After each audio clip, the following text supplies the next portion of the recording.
ചിത്തിര നക്ഷത്രക്കാര് ജന്മനക്ഷത്ര ദേവത എന്ന് പറയുന്ന തൊഷ്ടാവാണ്, വിശ്വകർമാവ്.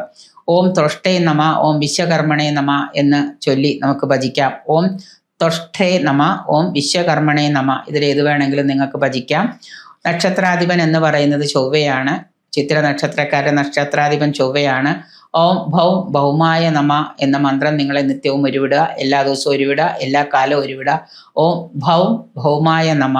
ഒപ്പം കന്യക്കൂറുകാരാണെങ്കിൽ ഭദ്രകാളിയെ ഭജിക്കുക, തുലാക്കൂറുകാരാണെങ്കിൽ സുബ്രഹ്മണ്യനെ ഭജിക്കുക. കന്യക്കൂറുകാരാണെങ്കിൽ ഭദ്രകാളി, തുലാക്കൂറുകാരാണെങ്കിൽ സുബ്രഹ്മണ്യനെ ഭജിക്കുക. കന്യക്കൂറുകാര് ബുധനെയും ശ്രീകൃഷ്ണനെയും കൂടി ഭജിക്കുന്നത് നന്നായിരിക്കും. കന്യക്കൂറിൽപ്പെട്ട ആളുകൾ ഈ ഭദ്രകാളിയെ ഭജിക്കുന്നതിനോടൊപ്പം ശ്രീകൃഷ്ണനെ ഭജിക്കുന്നത് നന്നായിരിക്കും.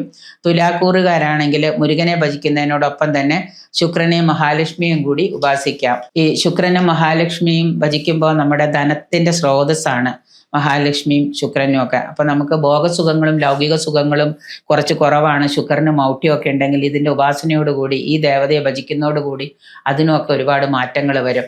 പിന്നെ നമ്മുടെ ദശകൾ മാറി മാറി വരുന്നതനുസരിച്ച് ചിത്ര നക്ഷത്രക്കാര് രണ്ട് രാശിയിൽപ്പെട്ടവരുടെയും ദശകൾ മാറി മാറി വരുന്നതനുസരിച്ച് ആ ദശാനാഥിന്റെ ഗ്രഹത്തെയും അധിഷ്ഠാന ദേവതകളെയൊക്കെ നമ്മൾ ഭജിക്കാം.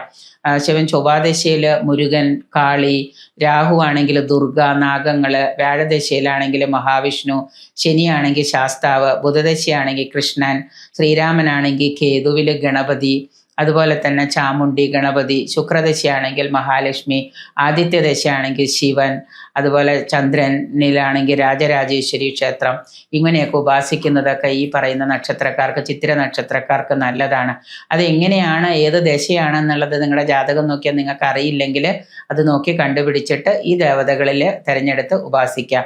അതോടൊപ്പം തന്നെ നിങ്ങളുടെ കുടുംബദേവത, ഇഷ്ടദേവത, പരദേവത, ഗ്രാമദേവത ഇവയൊക്കെ ഉപാസിക്കുന്നതും പ്രാർത്ഥിക്കുന്നതും പൂജിക്കുന്നതും ഒക്കെ നിങ്ങളുടെ ദോഷഫലങ്ങൾ കുറഞ്ഞിരിക്കാനും ആയുഷ്കാലം മുഴുവൻ ഇതേ രീതിയിലൊക്കെ പോവുകയാണെങ്കിൽ നിങ്ങളുടെ ദോഷഫലങ്ങളൊക്കെ ഒരു പരിധി വരെ കുറഞ്ഞിരിക്കാനൊക്കെ ആയിട്ട് നന്നായിരിക്കും.